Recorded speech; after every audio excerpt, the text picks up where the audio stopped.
Hi అండి. Good morning అందరికీ. ఇలా కార్తీక మాసంలో పూజాది కార్యక్రమాలు అయిన తర్వాత ఇలా టెంపుల్కి వచ్చాను. మా ఇంటికి దగ్గరలోనే కాబట్టి కార్తీక మాసంలో అయినా రోజు రావాలని అనుకుంటాను. ఇక్కడ నందీశ్వరుని విగ్రహం చాలా పెద్దగా ఉంటుంది, చాలా స్పెషల్గా ఉంటుంది. ఇక్కడ శివాలయంలో కూడా అరుణాచలేశ్వర అని ఎంతో ప్రేమతో భక్తితో శివయ్యని పూజిస్తూ ఉంటారు. ఇక్కడ శివాలయంలో ముందు పిండి దీపాలను వెలిగించి తర్వాత ఉసిరి దీపాలని కూడా వెలిగించి ఇక్కడి నుంచి పక్కనే అమ్మవారి టెంపుల్ ఉంటుంది. అంటే టెంపుల్లోనే ఇలా కొంచెం రైట్ సైడ్కి వెళ్తే ఉంటుంది.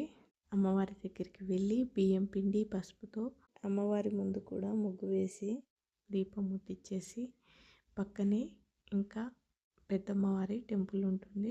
అక్కడ అమ్మవారి ముందు ఇలా ముగ్గు వేసి దీపం పెట్టేసి పక్కనే ఇలా ఉసిరి చెట్టు ఉంటుంది.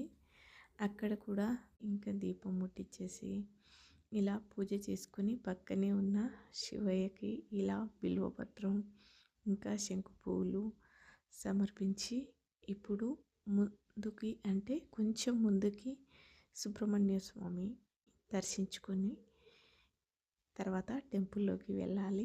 ముందుగా ఇక్కడ సుబ్రహ్మణ్య స్వామి దగ్గర కూడా ఇలా ముగ్గు వేసి దీపం పెట్టేసి నైవేద్యం పెట్టేసి తర్వాత ఇలా టెంపుల్లోకి వచ్చాను.